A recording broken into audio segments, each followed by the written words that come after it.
Saya melihat dan yakin komitmen Perdana Menteri dan Timbalan Perdana Menteri serta beberapa pemimpin utama BN untuk kembali membina nilai-nilai integriti pengasas-pengasas BN yang menjadi tunjang kekuatan bangsa dan negara selama ini. Justru saya menawarkan diri saya untuk bersama mereka membina kembali kekuatan nilai integriti tersebut demi rakyat dan negara yang tercinta ini.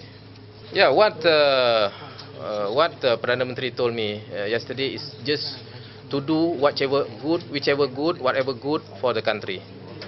You know, especially on the course of reforms for this country. No, not yet, because I've just met the Prime Minister. I haven't met the State Chief of Selangor. I haven't met the Hishamuddin. He told me yesterday, and also told the press that he's willing to meet me. Of course, I'm very much looking forward to see him. Seperti yang saya sebutkan tadi, saya masuk bukan atas dasar jawatan, bukan atas dasar jawatan parti atau jawatan GLC atau apa-apa jawatan. Ya, saya masuk kerana saya yakin ada dasar untuk melakukan perubahan. Itulah keyakinan saya yang saya perjuangkan dari dulu sampai hari ini.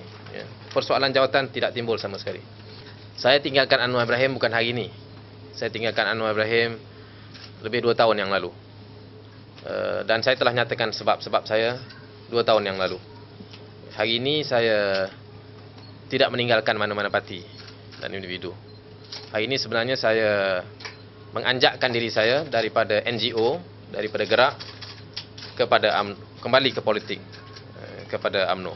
You can see now even the pact is not that strong. I've been told that the DAP has been boycotting the meeting of Pakatan for the past few weeks. Of course, they won't announce it officially or publicly. So how are you going to convince me that it's going to be workable? It's not workable. I have stated my reasons 2 years ago about Anwar and Parti Keadilan Rakyat. Yeah, this is about me from gerak, you know, from NGO to UMNO. Of course, there must be a disagreement between me and Anwar to make me to depart. After many years and after many sacrifices, you can ask also Datuk Nalla Karupan why he departed. You know, it must be a very strong reason for us to depart. You know, to mind you, we are the only 2 politicians who has been in prison to fight for Anwar Ibrahim. So there must be a strong reason for that. It's major differences. Of course, it's major differences. Bagi saya, sama ada dia relevan atau tidak penting bagi saya. Ada orang kata, mengapa kamu tinggalkan Anwar dalam keadaan dia mungkin menjadi Perdana Menteri? Ya, jawapan saya, I'm not pro-winners, I'm pro-truth. Saya bukan menyokong seorang hanya kerana dia nak menang. Ya. Kalau dia jadi Perdana Menteri pun saya akan terus lawan, sebab saya pun dah biasa berlawan dengan Perdana Menteri. So, jadi masalah saya bukan dia relevan atau tak relevan, dia jadi Perdana Menteri atau tak jadi Perdana Menteri. Ya. Concern saya ialah dasar, concern saya ialah keyakinan saya untuk melakukan perubahan bagi negara ini.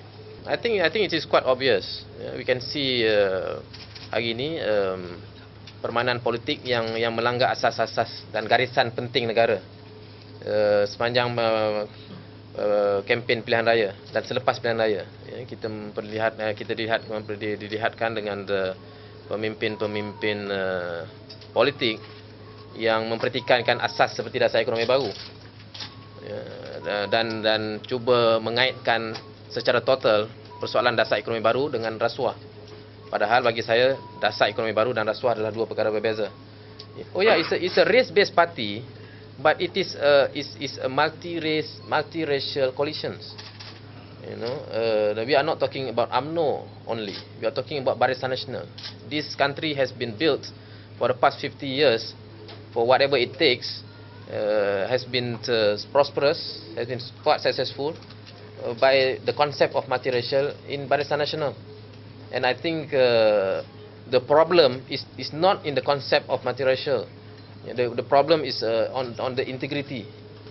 Okay, pertama soal melompat. Saya tidak tahu tentang dakwaan beliau sama ada benar atau tidak. Tetapi yang saya pasti, ianya merupakan satu budaya, satu suasana yang tidak sehat bagi negara ini. Saya seperti yang saya sebutkan tadi, kita mesti mempertunjukkan statementship kenegaraan kita. Sebagai pemimpin politik besar, kita mesti ada semangat statementship, semangat kenegaraan. Kita harus menerima mandat rakyat seadanya, kita harus meneruskan perjuangan dengan beberapa negeri yang kita ada atau beberapa negeri yang kita tak ada.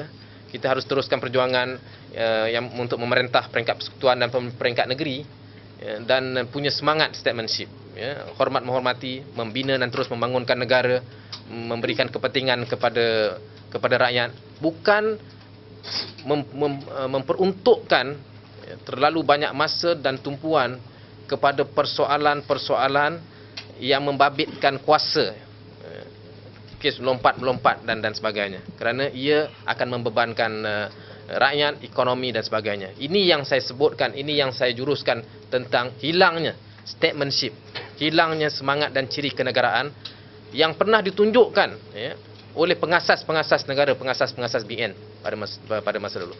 Itu concern saya.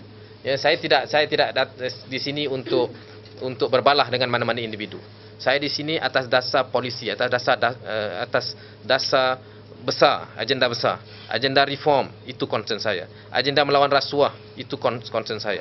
Agenda ancaman-ancaman yang menghilangkan statesmanship di kalangan pemimpin, itu concern saya. Kerana bagi saya ini akan merosak dan meruntuhkan kestabilan politik yang selama ini dipertahankan oleh pengasas-pengasas negara dan pemimpin-pemimpin negara yang meletakkan kepentingan negara menerusi sifat-sifat dan dasar statesmanship yang dipertunjukkan selama ini. Dalam politik, kita semua digunakan. Kita menggunakan atau digunakan. That is politics. Okay. But my bottom line is this country. Kalau saya digunakan untuk mempertahankan negara ini, bangsa saya, bangsa-bangsa lain dalam negara ini, saya rela digunakan untuk mempertahankan. Kalau ada soalan tentang ISA, OSA, saya tetap dengan pendirian saya bahawa ISA mesti sekurang-kurangnya dikaji untuk ada nilai keadilan kepada mereka yang ditahan.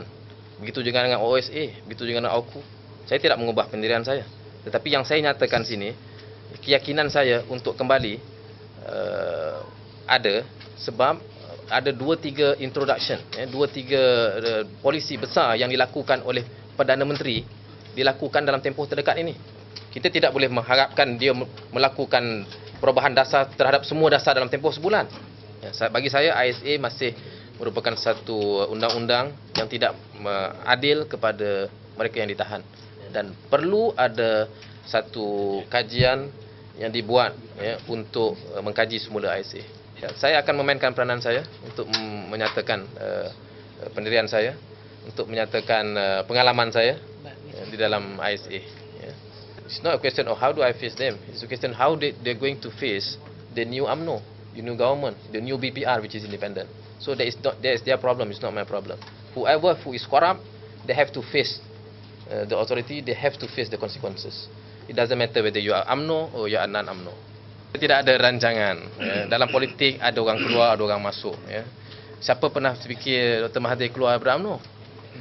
Jadi ini politik. Jadi kita tidak tahu. Kita tidak tahu kemungkinan masa akan datang. Dan saya nak nyatakan saya tidak pernah keluar daripada UMNO. Saya dipecat daripada UMNO. Saya keluar daripada keadilan, betul. Itu saya keluar secara sukarela daripada Parti Keadilan. Tetapi saya dipecat daripada UMNO. Saya bukan rela keluar daripada UMNO. Saya dipecat oleh UMNO, oleh Presiden UMNO pada masa itu kerana mengkritik beliau sebagai Presiden. Pertama saya ingin nyatakan, saya sentiasa yakin perjuangan ini harus didasarkan kepada keyakinan masing-masing.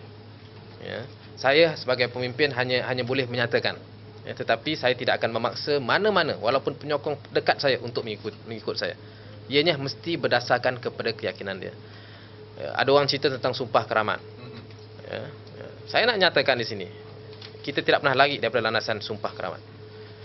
Kita bersumpah untuk meneruskan perjuangan keadilan, bukan perjuangan parti keadilan. Itu dalam sumpah keramat. Boleh cek balik sumpah keramat. Sekejap, saya nak cakap pasal sumpah keramat. Landasan keadilan, bukan pada parti keadilan. Dan bagi kita, parti keadilan sudah lari daripada landasan untuk menjuang keadilan.